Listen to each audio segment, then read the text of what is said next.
How to help protect biodiversity.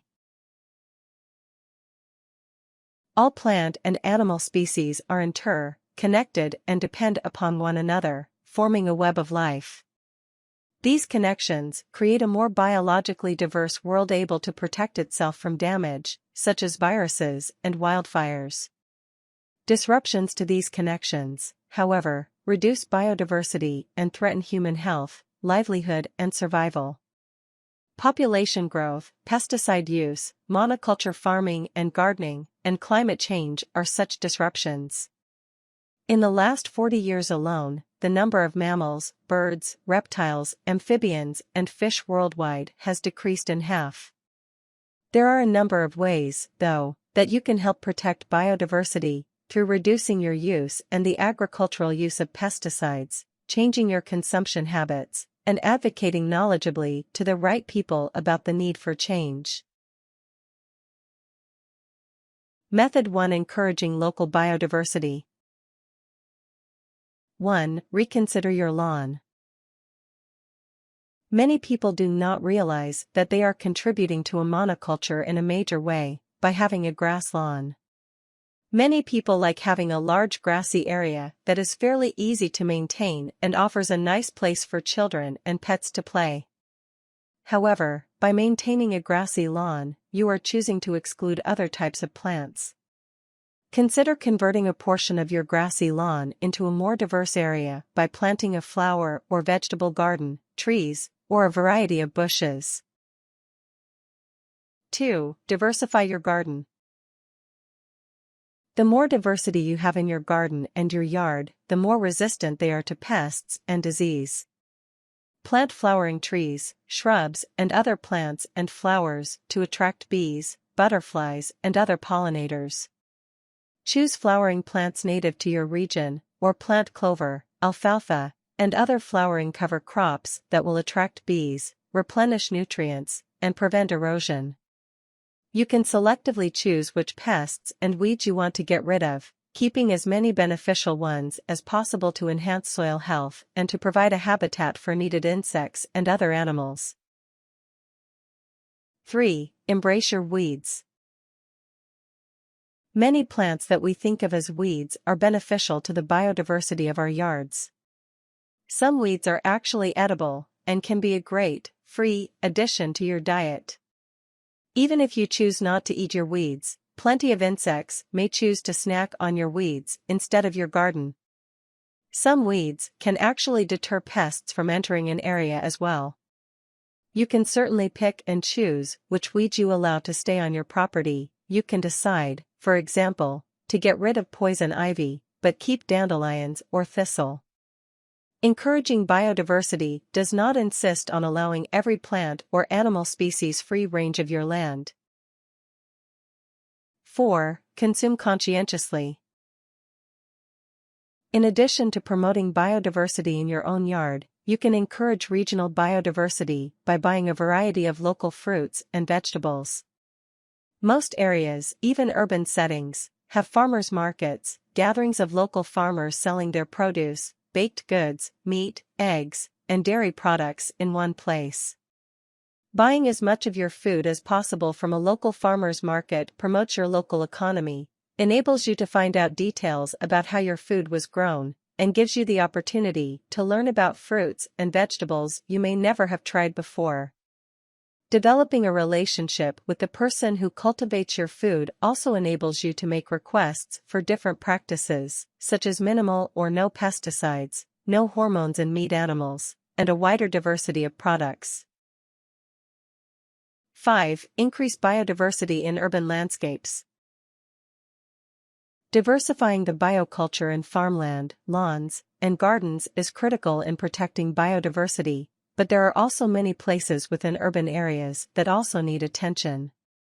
Making efforts to plant flowers, flowering plants, alfalfa, and clover in urban areas can make a big difference in urban biodiversity. A variety of plants can be cultivated along roadsides, in power line corridors, in community gardens, between the street and sidewalk, etc. Encouraging a variety of flowering plants will attract pollinators and can reduce invasive and harmful species without using pesticides. Urban areas need ample trees as well. To attract birds, you need caterpillars.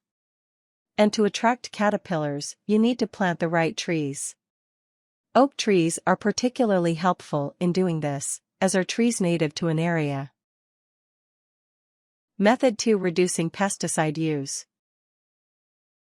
1. Educate yourself about pesticides. The word pesticide is an umbrella term for herbicides, insecticides, fungicides, and more. They came into use in the 1960s and are used to kill weeds, insects, fungi, plant diseases, and rodents that damage crops, lawns, and gardens. Since their introduction, researchers have documented widespread pesticide contamination in soil, waterways, groundwater, the air, animals, plants, and even humans. Research has also shown that pesticides can kill keystone species they aren't meant to target, such as earthworms, spiders, termites, honeybees, and micro-organisms like bacteria that are critical links in the food chain.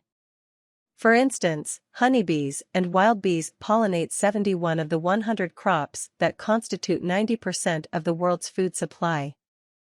Yet since 2007, between 20–30% of all honeybee colonies in the US, Canada, and Europe have been wiped out each year. The most recent research shows that one class of widely used crop and lawn, garden pesticide, called neonicotinoids, is directly linked to the drop in honeybee colonies. In 2013, the EU issued a 2-year ban on 3 of the neonicotinoids used on flowering crops attractive to bees. Several member countries, however, lifted the ban for certain crops. While the US has not instituted a similar ban, environmental organizations are pushing heavily for one. You can help by joining and/or donating funds to these organizations. 2. Decrease your own use of pesticides. Research by the U.S. Geological Survey found that urban waterways were just as contaminated, and in some cases more contaminated, with pesticides than rural waterways. In fact, pesticides were found in 99% of water and fish samples taken from urban streams. The levels also often exceeded those used as guides for the protection of aquatic life. There are ways, however, that you can avoid making the situation worse by reducing or eliminating your use of pesticides in lawn care. Do not treat your lawn with pesticides. Many people use lawn care companies that spray their grass lawn with pesticides that limit or eliminate the growth of weeds and the presence of insects. Eliminating this type of treatment, as well as abandoning the monoculture of the grass lawn, can go a long way to improve your local biodiversity. Aerate your lawn when the soil is compacted so that water, nutrients, and air can seep in and promote root growth. Water it well before using a mechanical core aerator, a hand aerifier, or a spading fork to create 1–2-inch diameter holes about 4 deep every 4–6 inches apart in your grass. Remove the soil cores and leave them on your lawn, then apply grass seed and/or fertilizer. 3. Control weeds without pesticides. You can eliminate weeds by pulling them, smothering them with ground cover like clover and several layers of newspaper, or pouring vinegar on them. You can also create physical barriers like edgings and retaining walls, plant flowers and garden crops that will beat out weeds for sunlight, water and nutrients, or maintain a thick lawn to crowd out weeds. 4. Keep pests out of your garden without pesticides. Maintaining a diverse garden can control pests naturally. You can also include plants throughout and on the perimeter of your garden to repel insects. Good options include marigolds, aster, cosmos, garlic, chive, savory, rosemary, petunias, thyme, rue, nasturtium, tansy, dahlias, and euphorbia. Allow natural predators like ladybugs, ground beetles, and the praying mantis help you take care of problems. Use physical deterrents to deter pests. Staple tar paper into the shape of a cylinder and place it around the base of an affected plant. Wood ashes mixed with water to create a paste can be applied around the base of trees to ward off borers that attach to trees. 5. Minimize unwanted bugs with household items. Many items you'd find in your kitchen can help get rid of bugs on plants. Mix 1 tablespoon of peppermint castile soap and a 1-2 teaspoon of cayenne pepper with a 1-2 gallon of water and spray on infested plants. Use chili powder to get rid of ants or drench their mounds in boiling water. You can also remove bugs by hand, by spraying soapy water on plants, by setting traps or bait boxes with a non-volatile chemical like boric acid, and by dusting boric acid in cracks and crevices to get to ants, cockroaches, and silverfish. 6. Ask your local farmers about their pesticide use. If you are encouraging local biodiversity by shopping at a farmer's market, be sure to ask your local farmers about the nature and quantity of pesticides they use. Buy from farmers who limit pesticide use and make it known that you prefer to buy pesticide-free foods. Spending money on a product you support is like voting with your wallet. Food producers will change their practices to meet the demands of conscientious consumers. 7. Buy organic food products. If you are unable to shop at a farmer's market, try to buy organic foods at the grocery store. While organic foods may not be 100% pesticide-free, they are held to standards of minimal pesticide use, including a long list of banned fertilizers and pesticides. 8. Understand the compounding role of genetically modified crops. Genetically modified (GM) crops arose in part to accommodate increasing human demands on natural resources. In particular, Roundup-ready crops were designed in 1996 to resist poisonous glyphosate, the active ingredient in the weed-killing herbicide Roundup. By 2008, over 90% of all U.S. soybean crops were Roundup-ready, and over 60% of corn and cotton were as well. This type of monoculture farming has greatly benefited large agribusiness, but it has also devastated family farming and led to decreased biodiversity. The latter can also be attributed to the development of Roundup resistance among Roundup-ready crops and the resulting surge in use of the herbicide, from 25 million pounds per year for soybeans, corn and cotton in 1996 to more than 135 million pounds per year in 2007.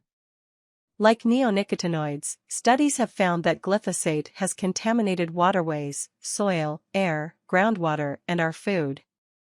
Additionally, it's led to declines in beneficial insects, disruptions in the human endocrine system, links to cancer and kidney disease, and may even cause human DNA damage. Method 3: Advocating for biodiversity. 1. Reduce our reliance on GM crops. Due to these issues and their potentially catastrophic consequences, scientists, environmental activists, educators, etc., have called for eradication of GM crops altogether. However, agribusiness has fought this vehemently. It, along with other scientists and many policymakers, claim GM crops are necessary to support world population growth, which has doubled since 1970 to 7 billion and is expected to reach 9 billion by 2050. Thus, the Union of Concerned Scientists has made the following recommendations, all of which you can assist with, through your vote, the power of your purse, and changes in your lifestyle. Expand funding for research on public crop breeding so farmers are able to better diversify crops and to find less harmful means of managing pests, weeds, drought, and so forth. Increase funding for research and incentives enabling further development and adoption of agroecologically based farming, which focuses on recycling nutrients and energy, diversifying species, crop rotation, and integrating crops and livestock. Enact steps such as making changes to patent laws to support independent research on GM risks and benefits.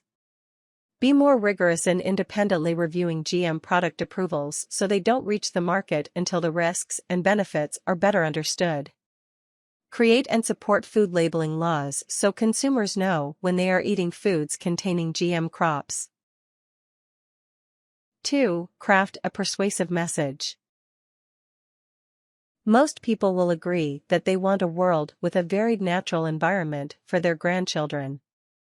Still, it's perfectly reasonable to wonder, why does it matter so much? Why should we make sacrifices to protect it? Here are things to emphasize when spreading the word about biodiversity.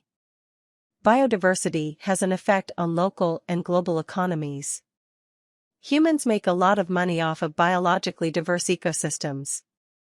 Medicines, luxury goods, certain foods, and tourism dollars all depend in some way on the maintenance of biologically diverse ecosystems all over the world. Biodiversity in the wild protects our food supply. Most people in the world get most of their food from just a few sources, usually wheat, corn, or rice. Today, scientists use genes from wild plants to ensure that these crops can survive against diseases, droughts, and other problems. Similar processes are used for the livestock that give us meat. The introduction of invasive species to natural habitats by humans can upset local ecosystems and cause biodiversity to plummet. Biodiversity can protect against costly disasters. For instance, one study found that replacing natural grasslands with agricultural pastures made areas more vulnerable to fire and drought. Another found that islands with high biodiversity were less vulnerable to tropical cyclones. Monoculture farming devastates natural ecosystems. Diversifying crops, crop rotation, and reducing cutting make ecosystems much more resistant to damage when something bad happens. The Irish potato famine is a perfect example of monocultural farming gone terribly wrong in that the country's farmers relied on one type of potato. When disease swept through the country and the environment changed, these potatoes were almost entirely wiped out, leaving the people with little to no food. Areas with high biodiversity also tend to have high genetic diversity. That is, the individual species in the ecosystem have a greater variety of genes. Over time, this contributes to the creation of new species through the process of evolution. 3. Find out what's going on in your area to protect biodiversity. Before reinventing the wheel, determine what measures, if any, are being taken to protect and enhance biodiversity. Once you know this, you'll be able A. to better gauge the most pressing concerns in your area, B. to focus your efforts, and C. to make a more persuasive, knowledge-based argument for change to local businesses and municipalities. 4. Make important connections. Certain people in the local community can be especially helpful allies when trying to further the cause of preserving biodiversity. In general, these are people with specialized knowledge relating to environmental issues, people with experience organizing, and people with power. A few examples include: political activists can help get the message to crucial voters, organize rallies, get access to local politicians, etc. Life science teachers and professors can offer their knowledge and expertise when it comes to the specifics of biodiversity conserving efforts. Environmental lawyers will know about the legal challenges and opportunities as far as making your environmental mission a reality. Community leaders have the power and influence to get you local support. 5. Lobby your government. Ultimately, many environmental issues are in the hands of people who wield power in society. Local, state, and national politicians are particularly important in the mission to sustain biodiversity. These people have the power to write, interpret, and enforce the laws surrounding environmental issues. Thus, one effective way to get the environmental policies that you want is to lobby these politicians directly. In other words, you want to try to convince them that your environmental mission is a good idea. One great way to do this is to get as many people in the community as you can to sign a petition and file it with the local government. See our petition writing article. Another good way to get the political results you want is to raise money for the election campaign of a politician who agrees with you. This politician will now have an obligation to try to pass legislation favorable to you, if he or she wants to get elected again. Remember, most politicians are motivated by votes. Your goal should ultimately be to convince the politician you're lobbying that supporting your environmental mission would win him or her votes, and, of course, that working against it would cost votes. Can't seem to find sympathetic politicians? Consider running yourself on an environmental platform. 6. Share your message.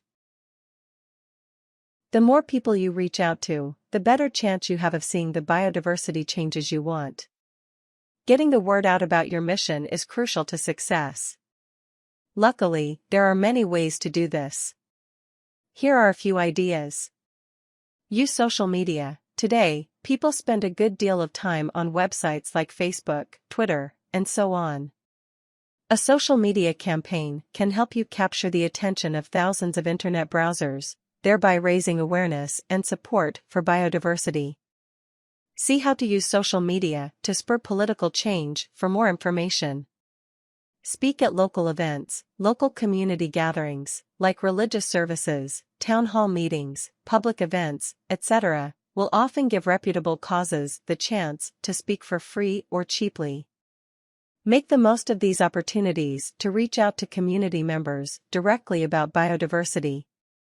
Use local canvassing, door-to-door visits, and flyer distribution are old-fashioned ways to raise awareness for biodiversity issues, but they can still be effective. 7. Support environmental organizations. There are many organizations out there fighting for these issues already. Many are quite powerful. They can't continue the battle or be as politically effective, though, without financial and volunteer support from the people. Here is the link to a website with the names and contact information for a number of these organizations. 8. Start your own environmental organization. Once you have an understanding of local biodiversity issues, you may want to consider taking action on a larger scale. A good way to do this is to start an environmental organization dedicated to making the changes that are most important to you. By involving others in your mission, you gain both power and legitimacy. There is strength in numbers, and powerful people tend to listen to organizations with many members. There's no right focus for an environmental organization. Your club can focus on a narrow issue, like saving the local wetlands from encroaching development, or a broad one, like increasing awareness for environmental issues in general. The important thing is to pick a goal that you have a reasonable chance of accomplishing. For instance, a local club with 100 members will have a hard time fighting for a global carbon tax. Method for helping the environment. 1. Be an informed consumer. One of the most fundamental tools you have to fight the loss of global biodiversity is your wallet. Make an effort to buy only products and services that were made with an eye for the environmental health of the planet. Avoid buying from companies with practices that threaten global biodiversity. Remember, companies will sell what people want to buy, so tell companies that you want products that do not harm biodiversity. Research environmentally friendly brands before you make major purchases. For starters, this Fortune report lists a good selection of responsible companies. 2. Follow the 3 Rs. There's no way around it. Since early in our history, humans have always created a lot of garbage. Today, however, the massive amounts of waste being produced on a global scale pose a major threat to biodiversity. By following the 3 Rs, you can minimize the impact of your waste. The 3 Rs are: decrease your consumption. Don't buy products you don't need. When you do buy things, try to make choices that generate a minimal amount of garbage. For instance, buy things with limited packaging, or none at all, rather than things that come in many boxes or containers. The less garbage you generate, the less you'll contribute to the loss of biodiversity when natural habitats are used for landfills. Reuse. Decrease the amount of goods you throw away by using things more than once.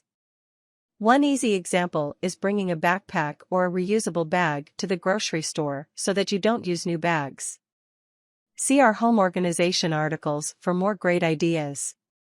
Again, less garbage means less loss of biodiversity from expanding landfills. Recycle. When you do have to throw something away, recycle it so it can be converted to something useful again rather than being added to a landfill. Click here for a good guide to recycling in the US. 3. Practice eco-friendly food strategies at home. There are numerous other ways to encourage global biodiversity. Best of all, many of these are things you can do in and around the home. For instance, reducing your reliance on commercial crops decreases natural habitat destruction when cleared for farming. See below for a few easy suggestions. Start a family or community garden. Less demand for large-scale agriculture means less habitat loss and fewer native species displaced. Use composting at home. The compost can be added to the family garden or the community garden to boost your harvest. This further reduces your reliance on commercial agriculture. Even better, this is a great way to recycle organic waste and kitchen scraps. 4. Reduce your carbon emissions. We've all heard it hundreds of times, burning fossil fuels is bad for the environment. While human carbon emissions have been linked to global climate change beyond a shadow of a doubt, many don't know that they also have a direct impact on the planet's biodiversity. Climate change leads to habitat loss and more stressful environmental conditions that put at risk species on the brink of extinction. Thus, slowing climate change by reducing emissions is one effective way to preserve biodiversity. Usually, this can be done by reducing the energy we use. For instance, you might try purchasing a zero or reduced emissions car for your next vehicle purchase. Carpooling during your daily commute to save money and reduce the fuel you consume. Walking or riding your bike instead of driving. Using energy-efficient electronics to reduce carbon emissions. In the US, electronics that are made to use a minimal amount of electricity are given an Energy Star label by the EPA.